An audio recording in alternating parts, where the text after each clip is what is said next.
Hi, I'm Arthur, and this is part 19 in a 20-part series I am doing discussing the most significant fan favorite chapters of Space Marines in no particular order, just whoever I think is the coolest. The criteria to be on this list is based on how unique and important they are to the setting and the fans that enjoy them. Do you need to have seen the other parts to understand this one? No, but it would make me happy. There are numerous chapters that are tasked with incredibly important jobs. Some with guarding an important passageway that is difficult to reach, like the wolf spears. Some are in charge of blockading an entire area of space due to a single dangerous threat there, like the Iron Lords. Some only have the job of being a fucking eyesore to me. Hi, hello, Dark Suns. I hope your life has gotten enough shit delivered to it recently, but I think there is one section of the setting that deserves more of my attention than most, and that's the Ghoul Stars. I have said this before, but the Ghoul Stars are my favorite setting in the entirety of 40k. They are probably one of the coolest settings conceptually in fiction, if you ask me. Contrary to popular belief, there are actually human colonies in there, just, well, not many. As if you want the shortest term way of understanding the Ghoul Stars, it's like every planet is a different setting in a Silent Hill game. Yeah, even the ones populated by humans are not going to escape this specific idea, and hell, the fringes that aren't even in the Ghoul Stars technically are pretty rough to exist in. But the thing isn't just that you wake up in a cold sweat at the middle of night, hearing the voices of your long-dead grandparents asking why you didn't see them in the home more often. There are also things like the Scyther Fiends, aliens that we don't understand but can kill, so who cares? There are aliens we don't understand, aliens we don't want to understand, and then there's the Space Marine chapter dedicated to protecting the people of this location. A chapter populated by Marines so brutal that I hazard to say their cruelty is probably the most extreme it could be, barring them being literal chaos torturers. They are a chapter as brutal and ambivalent as the sector of space they occupy. Thus, we are here to discuss the darkest chapter of Marines in the setting, the Death Specters, and why I am genuinely afraid of them. But before we do, get a quick word from someone new.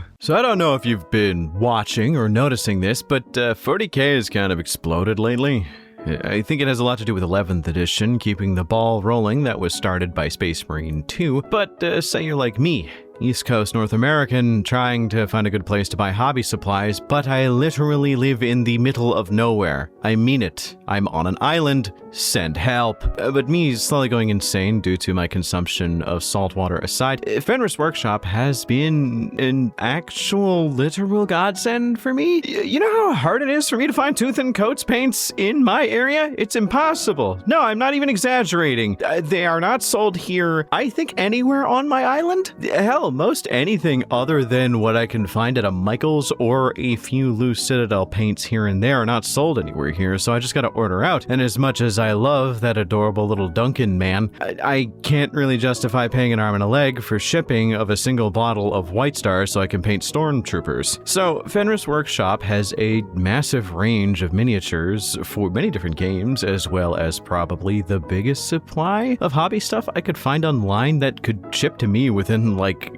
less than a week, at least where I'm at. So use my link in the description and use code Mr. Bones at checkout for 5% off your purchase, as well as you'd be supporting me. So with 11th edition around, getting some new miniatures and some paint supplies is probably a great idea right now. I genuinely love working with these dudes. If you painted something cool with the stuff that you buy from them, let me know. Show me in the Discord, as there's a link to the Discord server in every one of these videos. I just don't promote it because it's kind of a derelict location. I just kind of show up, say a few words every now and then and disappear. It's kind of cool. But either way, I love seeing new painting projects, so feel free to add me. I'd love to know. And thanks to Fenris Workshop for supporting the channel. And let's get back into these incredibly terrible weirdos.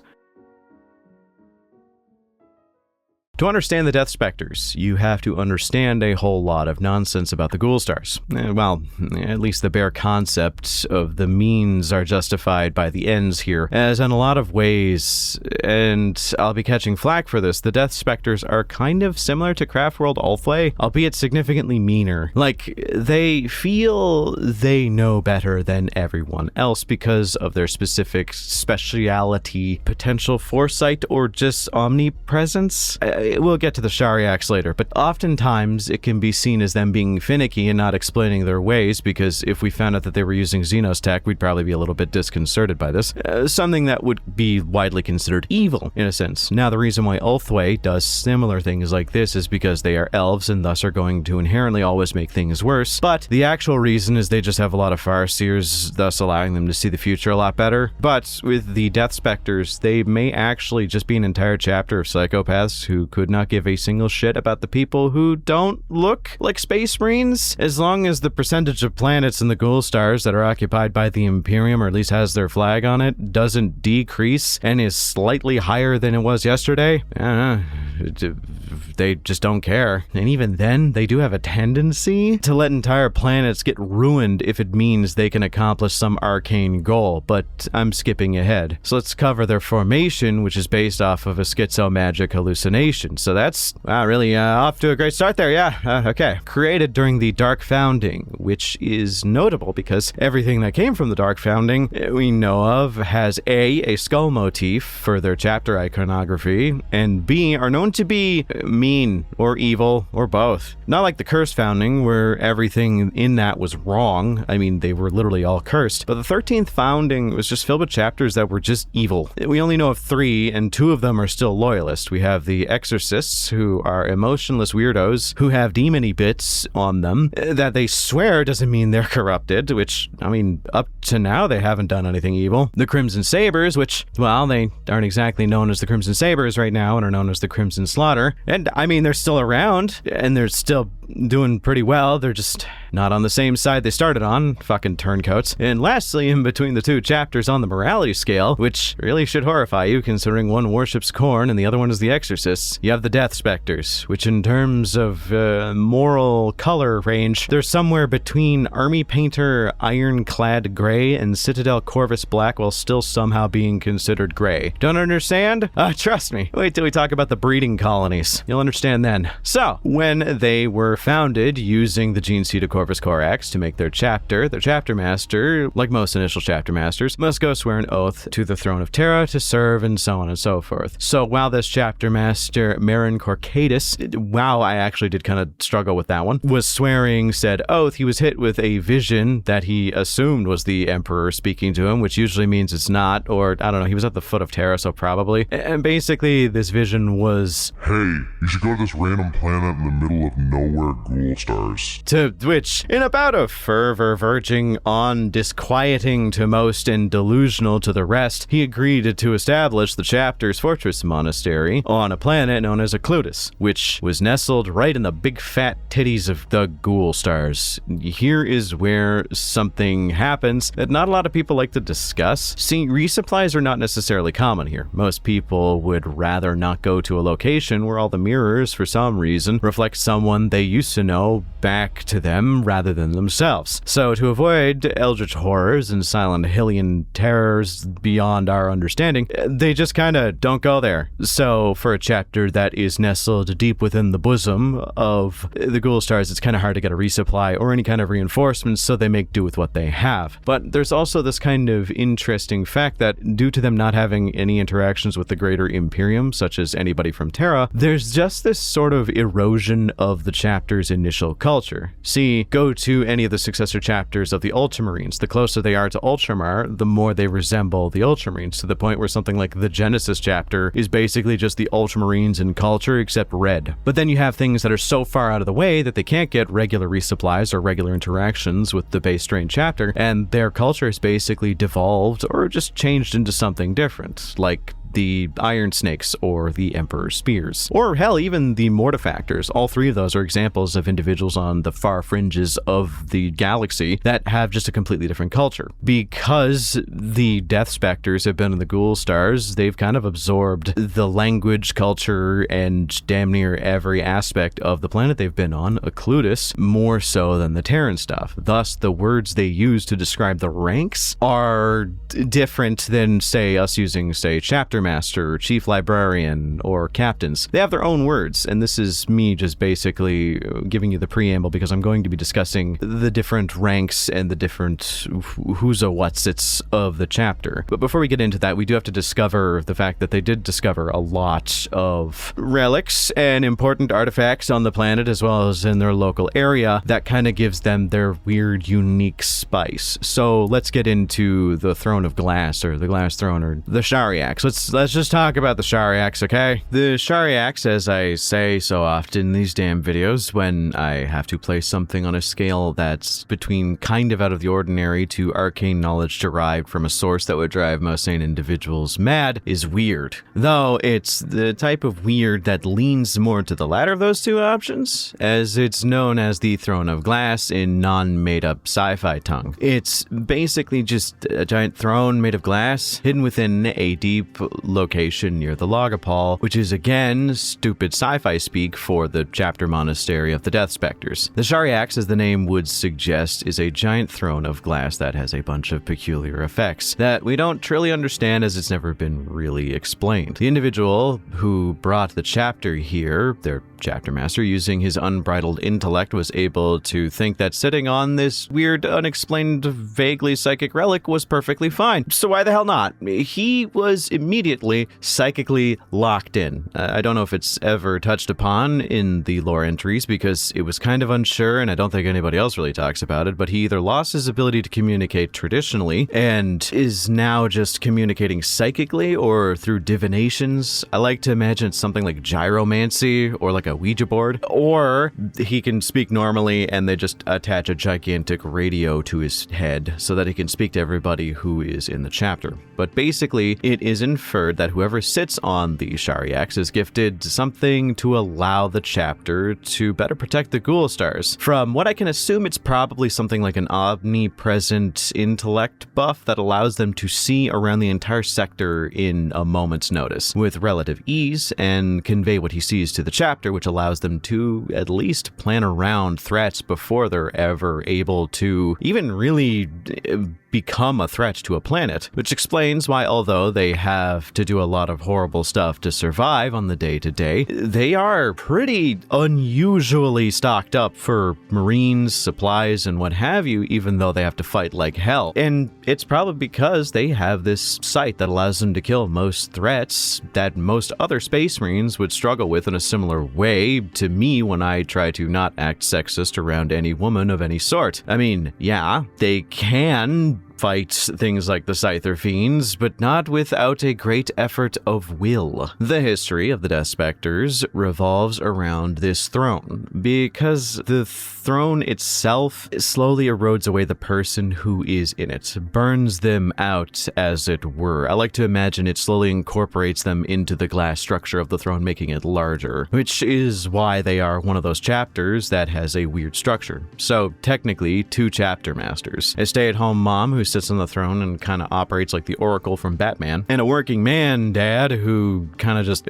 goes out. But the one that is out and about is usually the next in line to be entombed into the throne. The lineage of succession is usually the chapter's chief librarian going on the throne to become the next chapter master. These roles have their own bespoke titles, I should note, where the chapter master is known as the Magir or the Magir. I've heard it kind of pronounced either way, and the chief librarian who will succeed him is known as the Messazar. It's only ever been pronounced that way. I don't know why. Now, I will admit the level of knowledge that we have about the Shariax and the Death Specters' goings on is very weird. One interpretation could be that they were allegedly ordered there by the Emperor's divine edict. The throne is probably tied to him in some way, shape, or form. If I had to guess, and go out there just a little bit, it's probably like a prototype for the Golden Throne that might have inspired the actual Golden Throne's construction. Now, we don't know who truly made the Golden Throne, to my knowledge. Maybe we do, and I just haven't found that in my research, but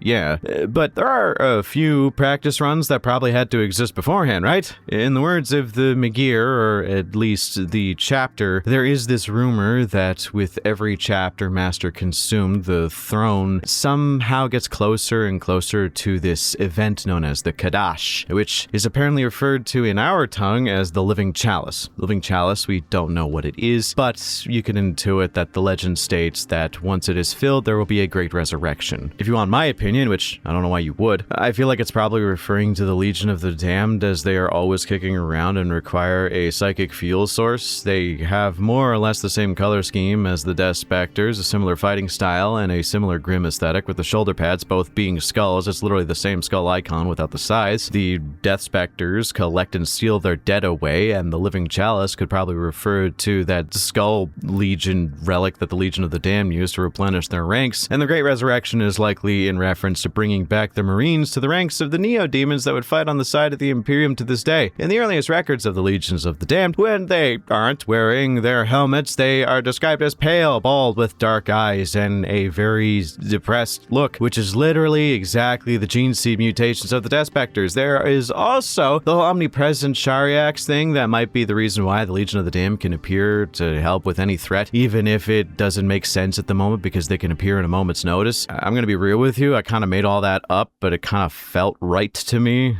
I just kind of want to put that energy out there. I was just pulling from so many different weird sources that are on the fringes of canonicity, which I don't even think is a word. So if you go around and spread this to other people, I think you're cool, but also I know I'm probably wrong on this, but I mean that just goes to show how weird the 40K setting is. You could just pull anything and kind of make a connection at some point, regardless of me just going off on a rant for no reason other than to spread misinformation and, annoying people. Let's get into the part most of you are here for. The fact that Death Specters are just unabashedly cruel. They are one of the cruelest Marine chapters in the setting. They don't care about you, your feelings, or your little animals. In fact, they would rather use you as food than care about you. For context, they are only ever called upon when it is known that if they are not called for aid, the whole planet would be destroyed. It's better to, be changed than to not exist at all. They take a massive tithe of resources, or just a single incredibly important resource whenever they show up, and they likely won't even help as much as you want them to, because they usually act out of self-interest. They have a very risk-reward based system where the reward it needs to be substantial for them to even do anything. If the amount of Marines they could theoretically lose is more than, the cost that they deem the planet to be worth, most times they won't even show up. Or hell, if they show up, they usually just take something that's important and then just fuck off. They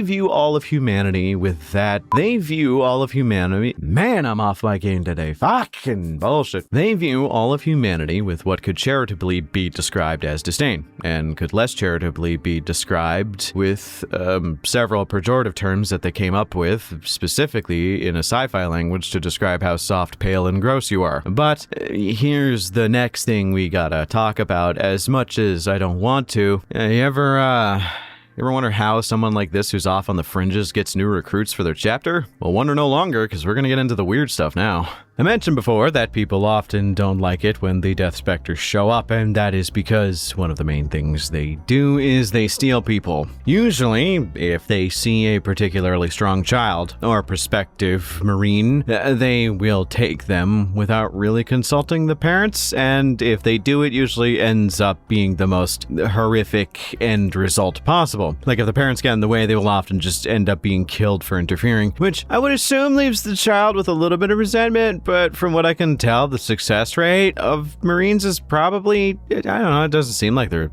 really resentful of parent murder. They will take an entire generation's worth of children, or hell, even full-grown adults. Why? They need serfs, people to repair armor and weapons, individuals who are responsible for the menial tasks of Logopol. So they are abducting many people. This is borderline Chaos Raider behavior, but the problem is if you are a strong enough young man or woman between the ages of 20 or 30, unfortunately you get abducted for something so grimdark that it makes me kind of unnerved. But I'm also terrified of touching people, so maybe I'm the weird one here. But basically you are sent to a colony of people who are there with one express purpose, with maybe some menial work spread in just for fun, and that is to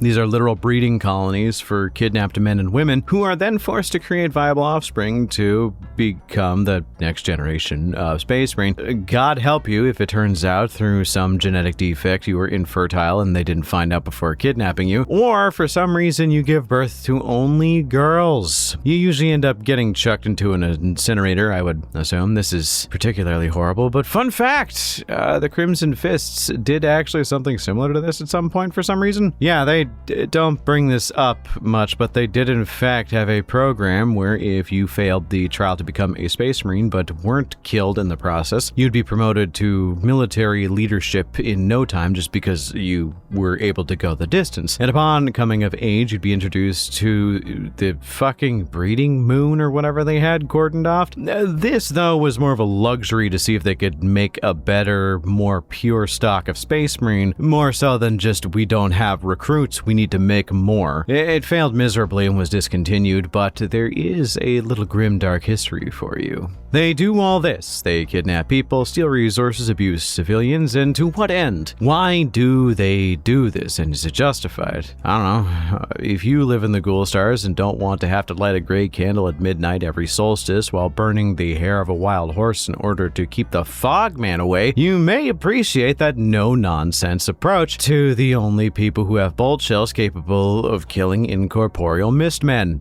They are only as brutal as their location dictates. They don't get resupplies, fellas, and they are dealing with problems that require them to adapt on the fly, which is why they have like a pretty lengthy and very storied career in the Death Watch. Like if the Death Watch needs to deal with aliens that, they don't know anything about, they just send Death Specters and a few other chapters that are kind of similar, because they're in these high-stress situations a lot where if they make a single mistake, it can cause half of a chapter to get killed, eaten, possessed by bugs, or all three. Hell, they often fight these things called the Scyther Fiends that, from their own words, probably will never go extinct and probably can't be killed completely. Not that we can't just kill them, because very often they fight the Fiends off of worlds that humans are on. But when the Black Templars teamed up with this group of evil Gothmen, they tried to eradicate the Scyther Fiends' homeworld with cyclonic torpedoes, virus bombs, fire bombs, whatever they could really throw at it, really. And no matter what happened, nothing worked. There were no signs of life on the planet, as it was a gas giant, if I remember correctly, but for some reason, not much later,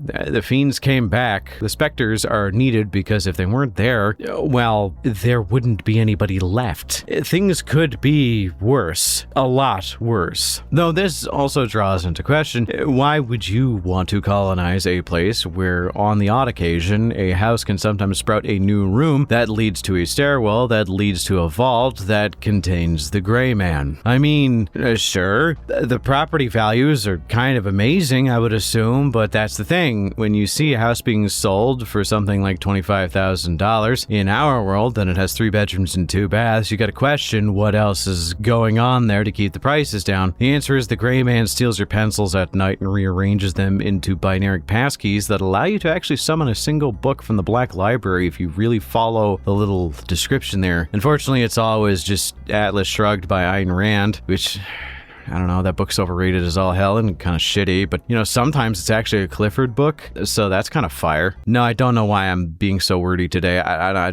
think I just accidentally took double of my ADHD medication, so I just feel like showing off. But speaking of showing off, the Death Specters care not for honor or glory. They care about their traditions and keeping the entirety of the Ghoul Stars as safe as possible, which is why, if I could hazard a guess, their facial design was very intentional. I think they are an entire chapter of individuals who look like Judge Holden from Blood Meridian. Pale white skin, red eyes, and viciously cruel to all life as they don't see it as having any value, which I think is both fun and horrifying. If you ask me, I think that it is only a matter of time before the Death Specters are either wiped out or tricked by some Xenos into dooming their entire chapter because of them being sent into the Ghoul Stars on their own, allegedly by the Emperor, is kind of one hell of a red flag. The prayer transmission was probably received by some ancient super psychic entity that we don't fully comprehend and then rerouted. It does happen. Just take a look at the Scourged. They are a Chaos Space Marine chapter that, before they fell to chaos, they prayed to the Emperor that they would always be able to tell when someone was lying, but Tzeentch intercepted that shit and gave them exactly what they wanted.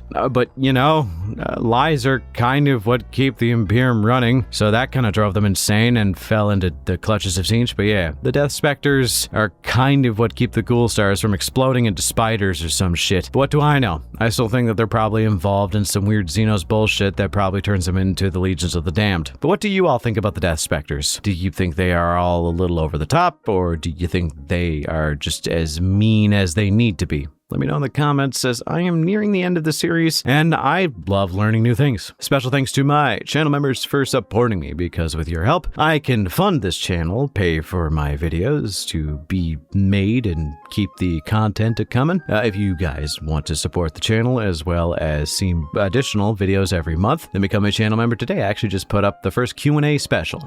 Thank you all once again for watching, and until next time, I hope you all have a wonderful night.